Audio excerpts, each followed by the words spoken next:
How are we feeling? First day, new school, are you nervous? Are you excited? I'm feeling exhausted, hopeless, anxious. You're being a little bit dramatic. Can't I just go on antidepressants like every other kid? Hi everyone, Andy Oliver here for the fan carpet in Mayfair in London for the UK premiere of Home Again, starring Reese Witherspoon. I'll be looking forward to speaking to that legendary actress on the red carpet here in just a few moments.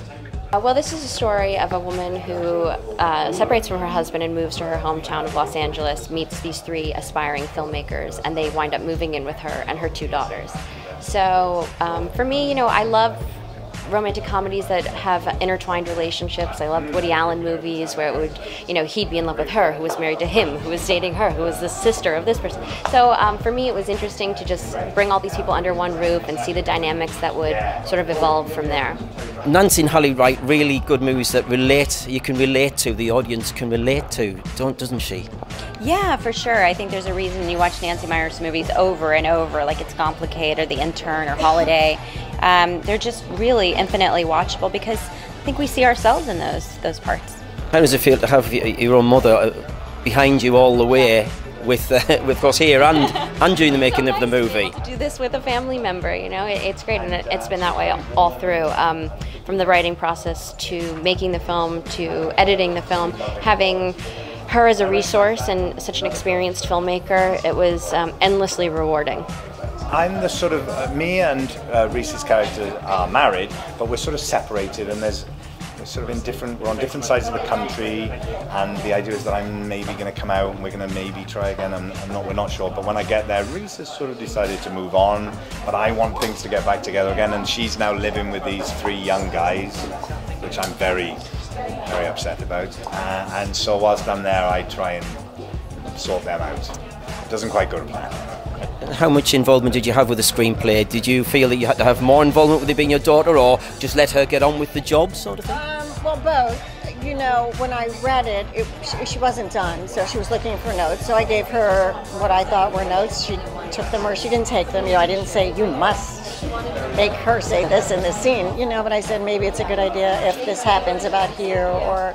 So, and I ask a lot of questions of myself as a writer, so I asked her a lot of questions, why did she say this? But, and just thinking about all that prepares you to direct. It doesn't have to even show up in the script, but you have to know it. Well, Reese is the perfect person for this part. I think I could have only dreamed as a first-time filmmaker that she would actually play this part, because I think she's so relatable, she's very vulnerable, and she's also strong, and she's a terrific comedian. So she's really the full package. And Michael Sheen is terrific and hilarious, and I think this film actually shows a bit of a different side to him. He gets to be this kind of sexy cad, and that was a lot of fun. What was it about that character that really resonated with you? She seems a very driven woman. Yeah, well, she's recently separated. She has 2 little kids, and she's trying to decide how she's going to get herself back into the workplace. Meanwhile, her husband comes back while she's having a romance with a younger guy, and she's just really trying to figure out the next chapter of her life. It kind of had the classic bones of a romantic comedy, but it was also modern and a unique ending. And it was a fresh, modern story. And I liked in the way that she didn't write. I have written about women my age from when I was her age till I got older. All my actresses kept, I keep hitting your mic, sorry. All my actresses kept aging with me, and I stuck with them. But I thought it was really interesting that a 29-year-old was writing about a 40-year-old.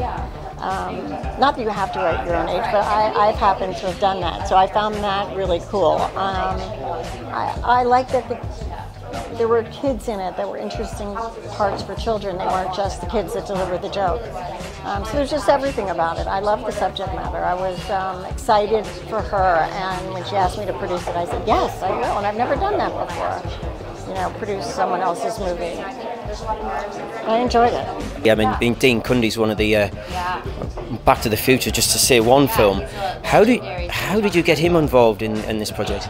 Well, he has worked with my mother a few times. They made The Parent Trap and The Holiday together. And, once Reese came on board, I knew I wanted a really experienced cinematographer, because, this was an independent film and low budget and a first-time filmmaker. So it was important for me to surround myself and her with experienced people. So that's why I called on Dean. Well, what's great about Reese in this movie is that, you don't always get the perfect person. So sometimes you are squeezing that square peg into your round whole of a movie, you know. This time we had the round peg. Oh God, you guys, I'm so sorry. We had the round peg in the round hole. We had the right person for the right part, and that makes her day so lovely on set because there was easy communication. She looked the part, she felt the part, it resonated with her. She got divorced at a young age with little kids, and she got it, you know. She really understood it, and it made our lives so wonderful, really. I've been a great admirer of Nancy's work, and I think her films have such a distinctive quality to them, you know, and that says a lot. But for anyone to create their own kind of particular genre almost in film is a huge accomplishment. So for Nancy to have done that is amazing. I met Hallie, who, you know, first-time filmmaker, so you're never quite sure how it's going to go, but she comes from great pedigree, great stock, and she seemed to know exactly what she wanted to do, and she had a lovely quality to her, and so I felt good about that. And, you know, when someone says, do you want to do a film with Reese Witherspoon? And I go, yeah, well, all right, yeah, I don't think I'm busy at the moment. So to be able to work with Reese as well was great. And I loved the story. I thought the story was really warm and compassionate and kind of loving about a family, a very unconventional family, but that's more and more the traditional version of things, I suppose. And I've gone through that kind of experience myself, so I like to see that story being told. And especially from a woman's point of view as well, which you don't get to see as often. And I like the fact that there's no real bad guy in it. I suppose I'm the closest thing to a bad guy, and I'm quite nice, you know, and I'm sort of forgiven at the end as well, and everyone's together at the end. So I like that. I thought it was a good message to get out there, and a nice sort of vibe to it. What is it about these type of movies that you make in particular, the family, the friendship, relationship type of movies that really resonates with our audiences around the world? Well, you know, I've wondered that myself. I think that most of us at some point are in a relationship with our father or with our husband or with our boyfriend, with our daughters or our sons. You know, I don't write fantasies. I write people at home. Maybe I dial up what happens to them because after all, you bought a ticket to see a movie.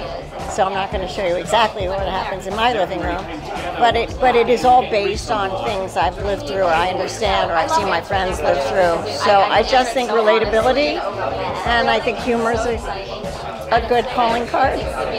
Well, you put so much of yourself in your writing, you know, and for me, I've been a cinephile my whole life. I love Hollywood, and I love the sort of 70s era of Hollywood in Los Angeles, and those kind of filmmakers like Hal Ashby and Peter Bogdanovich and Paul Mazursky. So for me, I wanted to infuse that into our story, and I think Los Angeles, through reality TV, has sort of gotten this bright, horrible look to it, and the LA that I love is, you know, warmly lit and Spanish homes and this kind of Hollywood oasis. So I wanted to portray that in the movie. I hope they laugh and I hope they cry, because I think that's the best way to receive a film. I think it's a feel-good movie. Well, thanks for joining us here at the Fan Carpet. Remember to follow us on Facebook, Instagram and Twitter. Till next time, see you later. Okay, let's eat. It's gonna be good. Bye. Good night. Okay.